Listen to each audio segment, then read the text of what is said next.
देखिए ये क्वेश्चन दिया हुआ है आपको, इसमें आपको माध्यक निकालना है यानी मीडियन निकालना है, बहुलक यानी मोड निकालना है, और माध्य यानी मीन निकालना है। दोनों तरीकों से, कल्पित माध्य यानी अज्यूम मीन से और सिंपल मीन से। ठीक है, अब कैसे निकालेंगे वो देखो। सबसे पहले हम देखेंगे माध्य यानी मीन।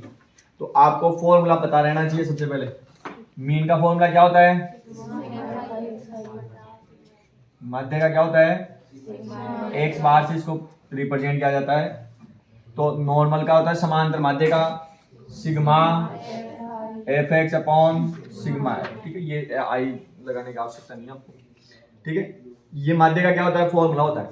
क्लियर है, sigma F x upon sigma.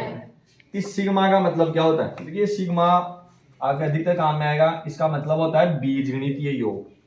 क्या होता है, मतलब सम होता है टोटल। ठीक है, तो इसका मतलब क्या होता है, सम या योग, बीजगणितीय योग या योग ही लिख दो आप, है ना।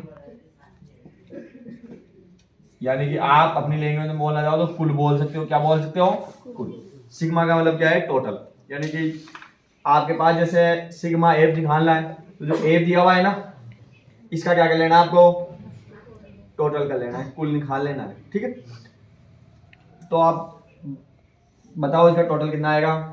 5 और 2 7 और 1 8 और 8 16 और 9 25 25 के हासिल में लगे 2 2 और 1 3 और 3 6 और 5 11 और 6 17 और 3 17 और 3 20 20 और 2 देखो देखो सही है क्या। एक बार हमेशा क्रॉस चेक करते रहना चाहिए आप।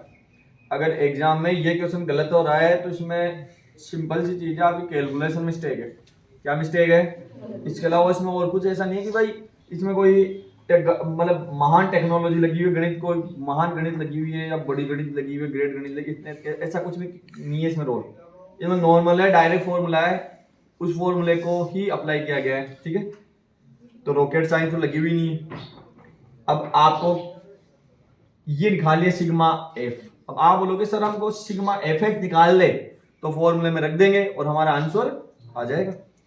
अब कैसे, आप बोले सर एफ है लेकिन एक्स नहीं है, लेकिन एक्स के लिए आपको वर्ग अंतराल यानी क्लास इंटरवल दे दिया। क्या दे दिया, क्लास इंटरवल दिया हुआ है आपको।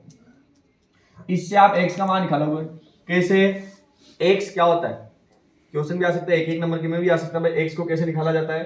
तो आपको क्या करना है, इसको बोला जाता है निम्न सीमा और इसको बोला जाता है उच्च सीमा। यानी ये लोअर लिमिट है और ये अपर लिमिट है।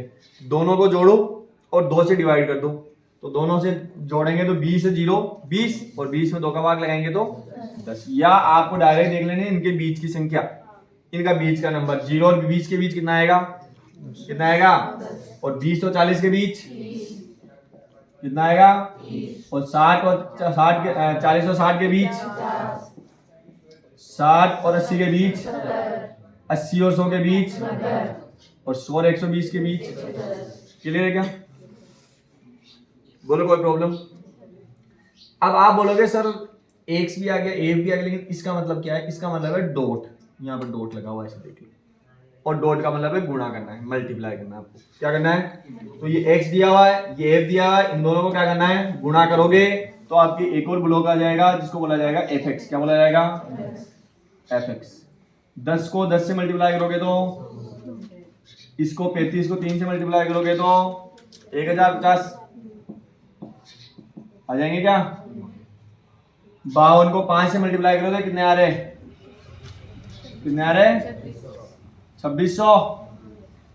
इसको इससे करो तो 0 का 0 7 एकम 7 और 7 छक्के 42 42 आ जाएगा। इसको मल्टीप्लाई करो 0 का 0 9 को 8 से मल्टीप्लाई करोगे तो 8 नाम 72 के हां से लग गए 7 और 9 27 और 7 34। इसको करना है 0 का 0 11 को 9 से करोगे तो 11 नाम 99 ठीक है, बच गए कितने 9। फिर 11 दूनी 22 22 और 9 31। बोलो कोई प्रॉब्लम? ये मल्टीप्लाई करने में कोई प्रॉब्लम हो रही है क्या भाई? आपके आंसर नहीं आया मान लो, तो हो सकता है कि हमने यहाँ पे कहीं ना कहीं मिस्टेक कर दी हो, तो उसको हमेशा एक बार चेक करते रहना चाहिए। ऐसा नहीं कि तुम बोलो सर आ रहे ही नहीं, खुद करा करो। जब तक मैथ का मतलब है आप गलती कर रहे हो तो आप ढूंढने की कोशिश करो। अगर आप अपनी गलती को ढूंढ रहे हो ना, तो इसका मतलब है आप एग्जाम में परफेक्ट करके आओगे, क्योंकि एग्जाम में टीचर नहीं रहेगा आपके पास, आपको खुद वही क्या करनी पड़ेगी, अपनी मिस्टेक फाइंड करनी पड़ेगी।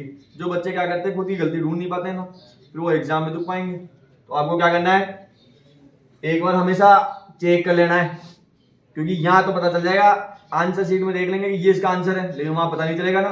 तो फिर भी एक बार करने के बाद डायरेक्ट देख लिया करो कि हाँ भाई ये इसके बीच की से वैल्यू सही निकाली हमने, ये मल्टीप्लाई करके सही निकाला है हमने, ठीक है क्या? तो ऐसे करके हमेशा रीचेक कर लेना चाहिए, ताकि कोई प्रॉब्लम नहीं हो आपके आंसर में। अब क्या करना है हमको, सिग्मा करना है। सिग्मा का मतलब टोटल करना है। इसका टोटल करोगे तो कैसे करोगे बताओगे?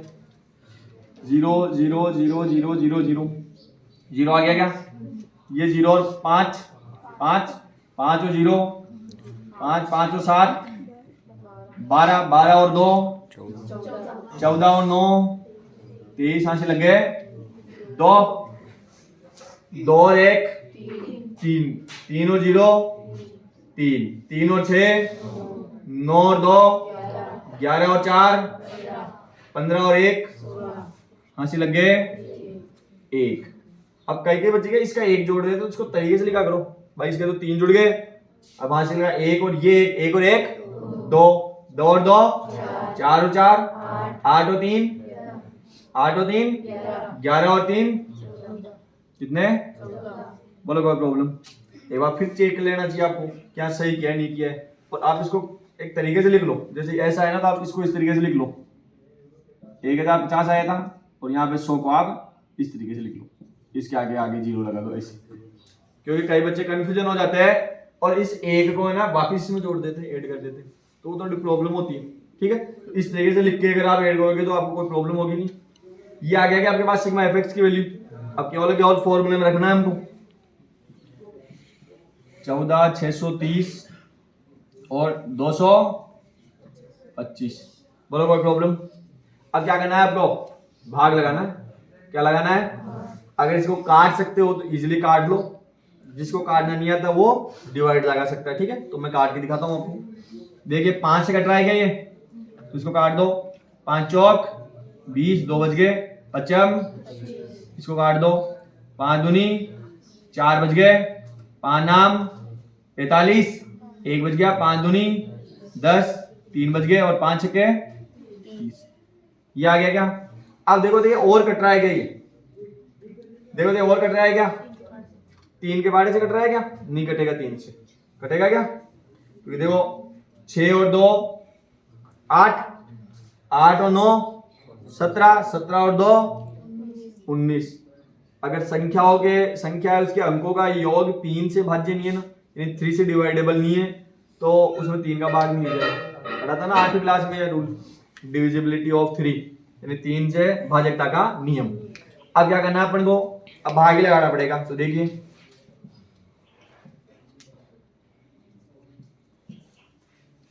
अब मैं डिवाइड लगा के दिखा देता हूं आपको,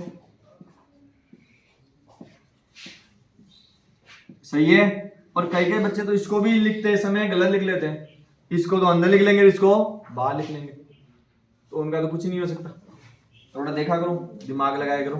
ठीक है, अब देखिए क्योंकि ये कब अक्सर कब होता है, जब मान लो ऐसा हो जाए ना, ऊपर तो रह जाए छोटी संख्या और नीचे आ जाए बड़ी संख्या, तो अधिकतर बच्चे क्या करेंगे, इस 45 को अंदर लिख लेंगे। वो देखते भाई बड़ी में छोटे का भाग ही जाता है, छोटे में बड़े का भाग नहीं जाता, जा सकता है। अब ये सही है क्या? ये भी कैसे लिखोगे आप इसको भी, 30 जो ऊपर है उसको अंदर लिखना है और जो नीचे उसको बाहर लिखना है, सिंपल सी चीज है। ठीक है, अब देखिए आप 29 में भाग नहीं जा रहा, 292 लेंगे क्या? 45 का पार्टा बोलो, टेबल बोलो कि 292 आ जाए या इससे कम आ जाए, कहां तक बोलोगे? 6 बार करो। देखो नहीं आए तो आप डायरेक्ट कुछ मत करो, 6 बार करोगे तो 270 आ जाएंगे। 6 बार करोगे तो कितने आ जाएंगे? आ जाएंगे क्या? 45 के कितने होते हैं? 270। अब 2 में से 0 गए तो 2, 9 में से 7 गए तो 2। अब आगे वाले उतार लो क्या 6। अब कितनी बार जाएगा बताओ देंगे 5 बार जाएगा क्या? कंफर्म है? अरे कंफर्म है क्या? अब जाएगा 5 बार, कितने आ जाएंगे 225। कितने आ जाएंगे 225, माइनस करोगे तो 1 आ जाएगा। अब आप फिर यहाँ पे 0 लगाओगे, यहाँ पॉइंट लगा दो, भाग नहीं जा रहा, फिर 0 लगाओगे, फिर यहाँ पे 0 लगाओगे। अब कितनी बार जा रहा है 2 बार।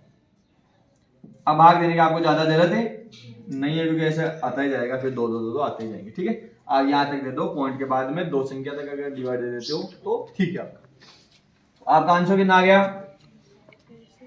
65.02। और ये क्या आ जाएगा हमारा समांतर माध्य। अब अगर हम इसी को कल्पित माध्य से करेंगे तो भी सेम आंसर आएंगे, समझ में आ गया क्या? तो भी सेम आंसर आएगा। क्लियर है? अब हम इसको कल्पित माध्य से करते हैं। ठीक है।